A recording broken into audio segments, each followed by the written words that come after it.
اللہ اللہ اللہ۔ امانت آئی سیدنا عثمان غنی کے پاس۔ عثمان غنی بہت بڑی حکومت کے امیر ہیں، بہت بڑی۔ 2000 آدمی آ گیا شر پسند۔ اس نے آ کے حضرت عثمان غنی کے گھر کا گھیرا چاروں طرف سے تنگ کر لیا۔ حضرت عثمان غنی سے انہوں نے مطالبات شروع کر دیے۔ شر پسند لوگ تھے۔ انہوں نے کہا کہ عثمان آپ خلافت چھوڑ دیں۔ حضرت عثمان غنی نے فرمایا کیسے چھوڑ دوں؟ میرے رسول پاک نے فرمایا تھا عثمان اللہ تجھے ایک قمیص پہنائے گا، لوگ اتارنا چاہیں گے پر کبھی نہ اتارنا۔ فرمایا حضور نے فرمایا تھا نہ چھوڑنا، میں کیسے چھوڑ دوں؟ چاروں طرف سے گھیرا انہوں نے ڈالا ہے مکان کا۔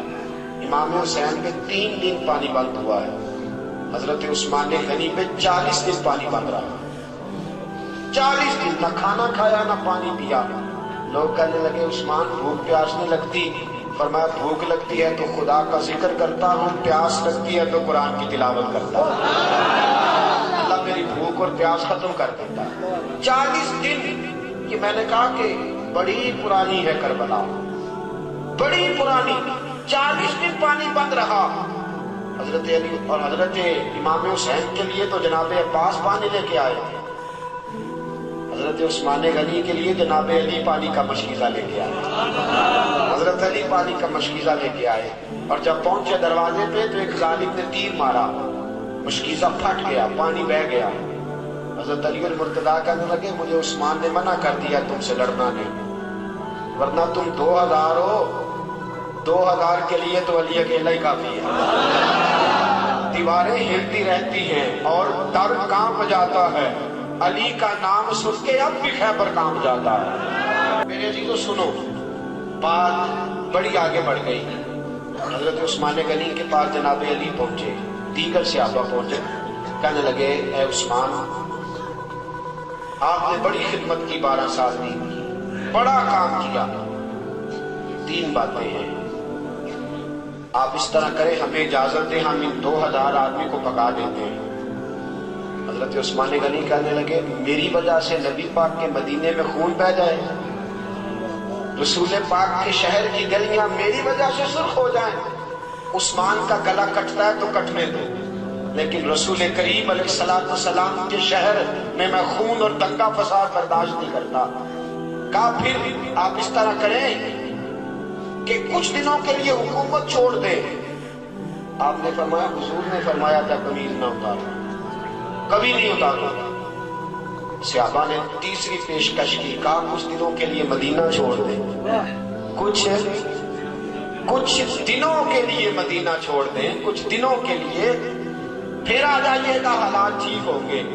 آپ نے فرمایا دوستو دیکھو میری داڑھی سفید ہو گئی ہے، پتہ نہیں کس گلی میں موت آ جائے، میں مصطفیٰ کے مدینے سے باہر نہیں مرنا چاہتا۔ یہ اسلام کا وہ حکمران کہ جس کے اوپر امانت آئی، شر پسندی ہوئی، حضرت امام عثمان غنی رضی اللہ تعالیٰ عنہ نے جان قربان کر دی، شہادت پیش کر دی، لیکن نبی پاک کے مدینے میں فساد نہ ہونے دیا۔ دوستو جناب علی کی باری آئی تو وہ بھی کوفے کی گلی میں شہید ہو گئے۔ حضرت علی المرتضیٰ رضی اللہ تعالیٰ عنہ ساری زندگی دین کے لیے کھڑے رہے، کوفے کی گلی میں شہید ہوئے۔ باریاں بڑھتی رہی، پورا خاندان۔ ایک وہ زمانہ بھی آیا کہ میرے رسول پاک نے فرمایا فاطمہ تیری باقی 3 بہنوں نے بھی بڑے دکھ اٹھائے۔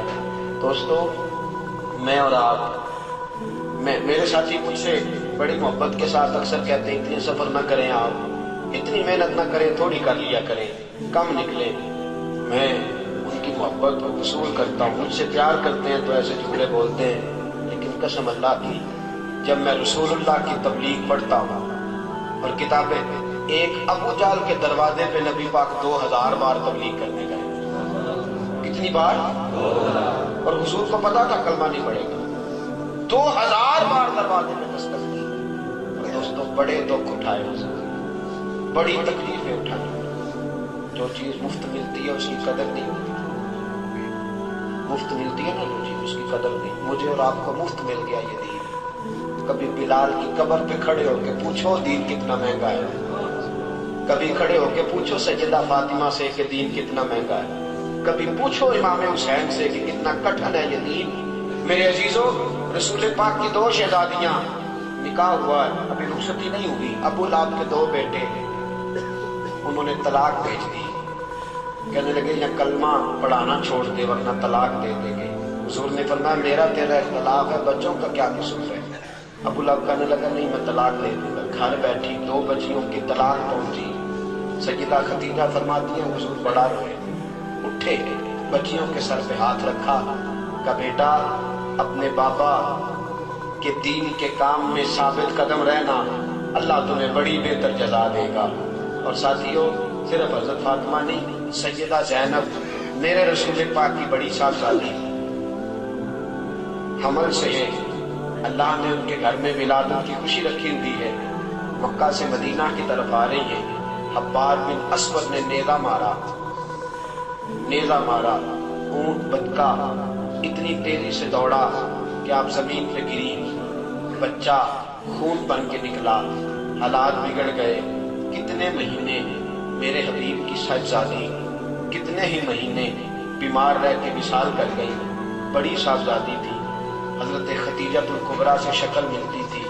رسول پاک نے بڑے آنسو بہائے، کیسا یہ دین تھا اور کتنا حضور کو اس پودے سے پیار تھا۔ بیٹی کو شہید کرنے والا حبار بن اسود منہ پہ نقاب ڈال کے فتح مکہ کے بعد آیا، آگے کہنے لگا سونیا کوئی آپ کا بہت بڑا مجرم بھی کلمہ پڑھ لے تو اس کو بھی معاف کر دیتے ہو؟ رسول پاک نے فرمایا چہرے سے نقاب ہٹا، بیٹیوں کے قاتل کبھی بھولا نہیں کرتے، تو چہرے سے نقاب ہٹا، اولاد کے قاتل کبھی بھولا نہیں کرتے، لیکن تو پڑھ لے کلمہ، مجھے سب سے زیادہ دین سے پیار ہے، اگر تو مسلمان ہو گیا تو میں تیری یہ خطا بھی معاف کرنے کو تیار ہوں۔